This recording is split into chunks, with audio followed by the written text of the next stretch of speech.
በመካከለኛው ምስራቅ ያለው የፖለቲካና የወታደራዊ ትኩሳት በአዲስ መልክ እያገረሸ መጥቷል። ፕሬዝደንት ዶናልድ ትራምፕ በኢራን ላይ የሚከተሉት ፖሊሲ ከዲፕሎማሲያዊ ንግግሮች ይልቅ ወደ ወታደራዊ እርምጃ እያዘነበለ መምጣቱን እየወጡ ያሉ መረጃዎች እየጠቆሙ ነው። አሜሪካ ለሳምንታት ሊቆይ የሚችል ሰፊ ወታደራዊ ዘመቻ በኢራን ላይ ለመክፈት ዝግጅት እያደረገች መሆኑን የገለጹት የዋይት ሃውስና የፔንታጎን ባለስልጣናት ይህ እርምጃ ከዚህ ቀደም ከተወሰዱት ነጠላ ጥቃቶች በተለየ መልኩ የቀጠናውን መልክ ሊቀይር እንደሚችል አስጠንቅቀዋል። በተለይም ፕሬዝደንት ትራምፕ በኢራን ውስጥ የገዢው አካል ለውጥ ወይም የመንግስት ለውጥ ቢመጣ የተሻለ መሆኑን በግልጽ መናገራቸው በዋሽንግተንና በቴህራን መካከል ያለው ፍጥጫ ወደማይመለስበት ምዕራፍ እየተሸጋገረ መሆኑን አመላካች ሆኗል። እናም በዕለቱ የኢትዮ ዴይሊ ዓለም አቀፍ የትንታኔ ዝግጅታችን የአሜሪካን ወታደራዊ ዝግጅት፣ የትራምፕን አስተያየቶች እንዲሁም ማስጠንቀቂያዎችና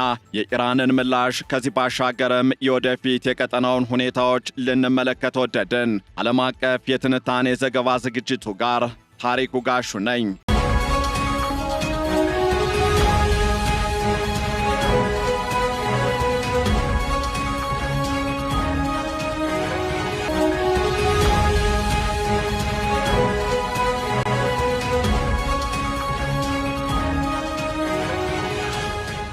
በመካከለኛው ምስራቅ ያለው ውጥረት ወደ አዲስ ምዕራፍ እየተሸጋገረ መሆኑን የተለያዩ መረጃዎች እየወጡ መሆናቸው የቀጠናው ሁኔታ ከዕለት ዕለት እየተባባሰ መምጣቱን አመላካች ሆነዋል። የአሜሪካው መከላከያ ሚኒስቴር ወይም ፔንታጎን ፕሬዝደንት ዶናልድ ትራምፕ ትዕዛዝ ከሰጡ በኢራን ለተከታታይ ሳምንታት ሊዘልቅ የሚችል መጠነ ሰፊ ወታደራዊ እርምጃ ለመውሰድ ዝግጅቱን ማጠናቀቁን የዋይት ሃውስ ባለስልጣናት ገልጸዋል።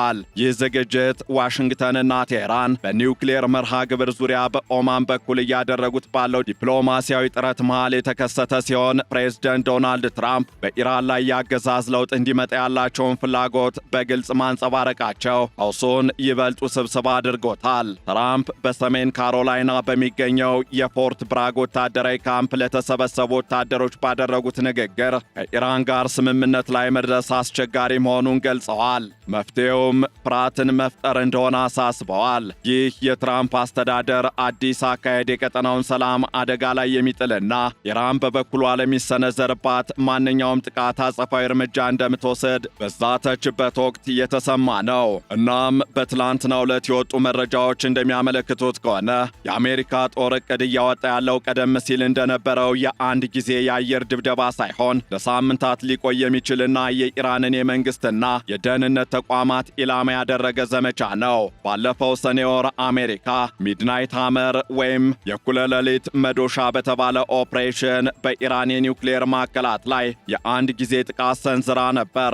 አሁን የታቀደው ግን ከዚያ እጅግ የሰፋና አደገኛ ሊሆን እንደሚችል ባለስልጣናቱ ጠቁመዋል። ፕሬዝደንት ትራምፕ ሁለተኛውን የአውሮፕላን ተሸካሚ መርከብ ወይም ዩኤስኤስ ጀራልድ አር ፎርድ ወደ መካከለኛው ምስራቅ እንዲንቀሳቀስ ማዘዛቸው ለዲፕሎማሲያዊ ንግግሩ ስኬት ወታደራዊ ጡንቻን እንደ መጠቀሚያ እያደረጉት መሆኑን ያሳያል። ትራምፕ ስለዚሁ ዝግጅት ሲናገሩ አንዳንድ ጊዜ ፍርሃት ሊኖርህ ይገባል፣ ሁኔታውን ለማስተካከል የሚረዳው ብቸኛው ነገር እርሱ ነው በማለት ጥብቅ መልእክት አስተላልፈዋል። ይህ ንግግራቸው አሜሪካ በዲፕሎማሲው ጠረጴዛ የምትፈልገውን ውጤት ካላገኘች ወደ ጦርነት ለመግባት ወደ ኋላ እንደማትል ለዓለም ያሳየችበት አጋጣሚ ሆኗል።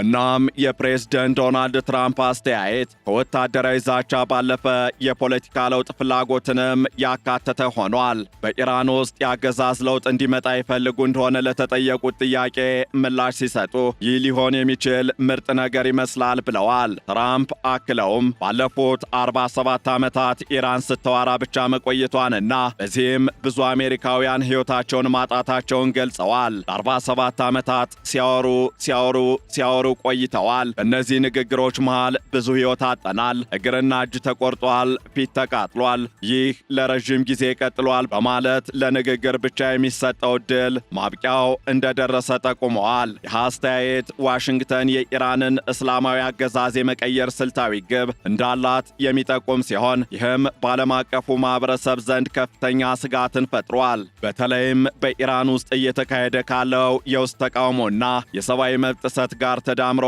ትራምፕ እርዳታ እየመጣ ነው በማለት ለተቃዋሚዎች የሰጡት ተስፋ የአሜሪካን ቀጥተኛ ጣልቃ ገብነት ፍላጎት የሚያንጸባርቅ ድርጊትም ሆኗል። የአሜሪካ የጦር ዝግጅት ኢራንን ወደ ስምምነት ለማምጣት እንደ ግፊት ዘዴ እየተጠቀመበት ቢሆንም ቴህራን ግን በቀላሉ የምትበገር አትመስልም። የኢራን አብዮታዊ ዘብ ማንኛውም በኢራን ግዛት ላይ የሚሰነዘር ጥቃት በመካከለኛው ምስራቅ ባሉ የአሜሪካ የጦር ሰፈሮች ላይ አጸፋዊ እርምጃ እንደሚያስከትል አስጠንቅቋል። አሜሪካ በዮርዳኖስ፣ ኩዌት፣ ሳውዲ አረቢያ፣ ኳታር፣ ባህሬን፣ የተባበሩት አረብ ኤሚሬቶች እንዲሁም በቱርክ ውስጥ የጦር ሰፈሮች ያሏት ሲሆን እነዚህ ሁሉ የኢራን ሚሳኤሎች ኢላማ ሊሆኑ ይችላሉ እንደማለት ነው። ከዚህ ጋር በተያያዘ የፔንታጎን ባለስልጣናትም ኢራን አጸፋዊ እርምጃ እንደምትወስድ ሙሉ በሙሉ እንደሚጠብቁና ይህም ወደ ቀጠናዊ ጦርነት ሊያመራ እንደሚችል አልሸሸጉም።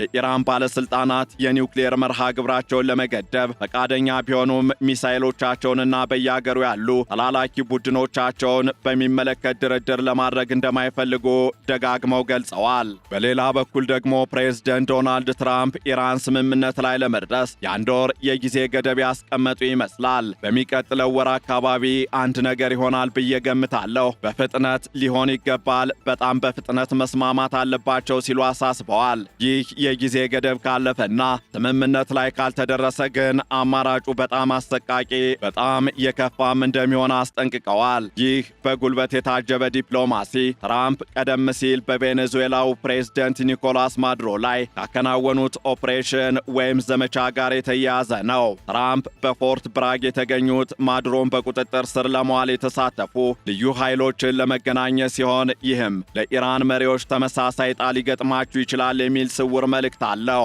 ፕሬዝደንቱ በንግግራቸው ወቅት ኢራን ከዚህ ቀደም የተሰነዘረባትን ጥቃት በማስታወስ አሁን የሚደረገው ጥቃት የቀረውን አመድ ማጽዳት እንደሆነ በፌዝ ወይም በምጸት መልክ ተናግረዋል።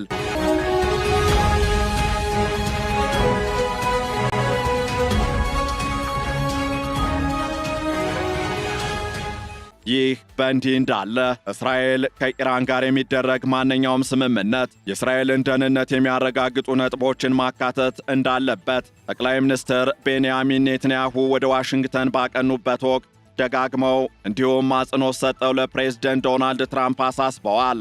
ይህም የኢራንን የባለስቲክ ሚሳኤል ልማት መግታትና ለሂዝቦላህ የምታደርገውን ድጋፍ ማቋረጥን ይጨምራል። ትራምፕ ከእስራኤል ጋር ያላቸው ጥብቅ ወዳጅነትና በመካከለኛው ምስራቅ ታላቅ ኃይል በቅርቡ እንደሚኖር መግለጻቸው አሜሪካ ከእስራኤል ጋር በመተባበር በኢራን ላይ ወታደራዊ እርምጃ ለመውሰድ ያላትን ቁርጠኝነት ያሳያል። ከዚህ ጋር በተያያዘም ዩኤስኤስ ጀራልድ ፎርድ አውሮፕላን ተሸካሚ መርከብ ከ75 በላይ ተዋጊ አውሮፕላኖችንና የራዳር መከላከያዎችን ይዛ ወደ ቀጠናው መጓዟ የአሜሪካን ወታደራዊ የበላይነት ለማሳየት የታለመ ነው። በሌላ በኩል ደግሞ የኢራን የውስጥ ሁኔታም ለትራምፕ አስተዳደር ትልቅ ግብዓት ሆኗል። በኢራን ውስጥ በተነሳው ተቃውሞ ከ7000 በላይ ሰዎች መገደላቸውንና ከ53000 በላይ ታሳሪዎች መኖራቸውን የሰብአዊ መብት ተሟጋቾች ይገልጻሉ።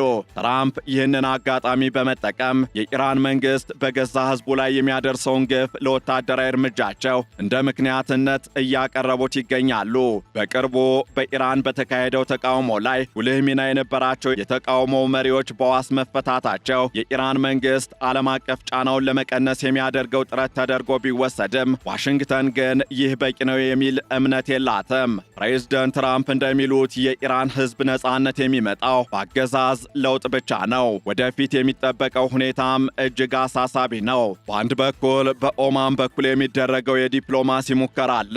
በሌላ በኩል ደግሞ በታሪክ ታይቶ የማይታወቅ ግዙፍ ወታደራዊ ዝግጅት በመካከለኛው ምስራቅ እየተደረገ ነው። የትራምፕ አስተዳደር ስልት በፍርሃት የታጀበ ዲፕሎማሲ ይመስላል። ኢራን ለአሜሪካ ጥያቄዎች እጅ ካልሰጠች በመጪዎቹ ሳምንታት በመካከለኛው ምስራቅ ትልቅ ጦርነት ሊቀሰቀስ ይችላል። ትራምፕ ካልተስማማን መርከቦቹ ያስፈልጉናል፣ ካስፈለጉን ደግሞ ዝግጁ አድርገናቸዋል በማለት የተናገሩት ቃል የአሜሪካ የውጭ ጉዳይ ፖሊሲ ከቃላት ይልቅ ወደ ተግባር ማዘንበሉን ያረጋግጣል። እናም የአሜሪካ ወታደራዊ ዝግጅትና የፕሬዝደንት ትራምፕ ያገዛዝ ለውጥ ፍላጎት ከኢራን ጋር ያለውን ግንኙነት ወደማይመለስበት ደረጃ እያደረሰው ይመስላል። ትራምፕ በሰሜን ካሮላይና ለወታደሮቻቸው የሰጡት የፖለቲካ ይዘት ያለው ንግግር በሀገር ውስጥ ያለውን ምርጫ ታሳቢ ያደረገ ቢሆንም በውጭው ዓለም ግን የጦርነት ነጋሪት ሆኖ ተሰምቷል። ኢራን ለድርድር የምታደርገው ፈቃደኝነት አሜሪካ ወታደራዊ ጫና ጋር ተዳምሮ ቀጣዩ አንድ ወር የቀጠናውን ዕጣ ፈንታ የሚወስን ይሆናል። ፕሬዝደንቱ እንዳሉት ሁኔታውን ለማስተካከል የሚረዳው ብቸኛው ነገር ፍርሃት ነው የሚለው እምነት ውጤት ያመጣ ወይስ ለከፋ ቀውስ መነሻ ይሆን እንደሆነ በቅርቡ የሚታይ ይሆናል።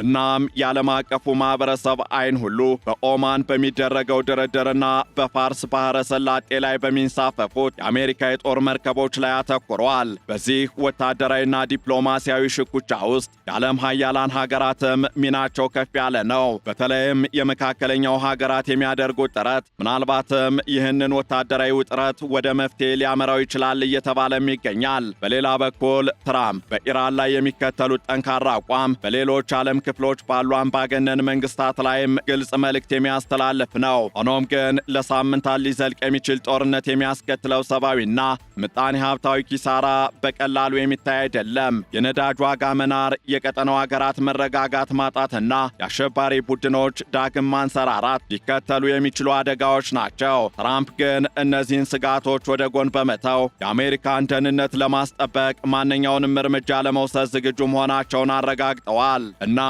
የኢራን መንግስት የትራምፕን የጊዜ ገደብ ተቀብሎ መሰረታዊ ለውጥ ያደርጋል ወይስ ወደማይቀረው ወታደራዊ ግጭት ይገባል የሚለው ጥያቄ የዓለም አቀፉ ፖለቲካ ዋነኛ አጀንዳ ሆኖ ይቀጥላል። እየወጡ ያሉ መረጃዎች እንደሚያሳዩትም የትራምፕ አስተዳደር ከኢራን ጋር ያለውን የቆየ ጠብ በዲፕሎማሲያዊ መንገድ ለመፍታት ቢሞክርም ወታደራዊ ኃይሉን እንደ ዋነኛ ማስፈራሪያ እየተጠቀመበት ነው። ፕሬዝደንቱ ያላቸውን ከፍተኛ አቅም እንዲሁም ስልጣን በመጠቀም በመካከለኛው ምስራቅ አዲስ ስርዓት ለመፍጠር ያላቸው ፍላጎት የኢራንን አገዛዝ ብቻ ሳይሆን መላውን ዓለም በንቃት እንዲከታተል አድርጎታል። ትራምፕ በወታደሮቹ ፊት ቆመው የሰጡት መመሪያ ለዲፕሎማሲው የመጨረሻ ዕድል እየሰጡ እንደሆነ ቢገልጽም የጦር መሳሪያዎቹ ግን ሌላ ታሪክን እየተናገሩ ነው። በመሆኑም በመጪዎቹ ቀናት የሚካሄዱት ንግግሮች የሰላም መንገድ ከከፈቱ ለዓለም እፎይታ ይሆናል። ካልሆነ ግን ፕሬዝደንት ዶናልድ ትራምፕ እንዳሉት በጣም አሰቃቂና አስከፊ የሆነ ወታደራዊ እርምጃ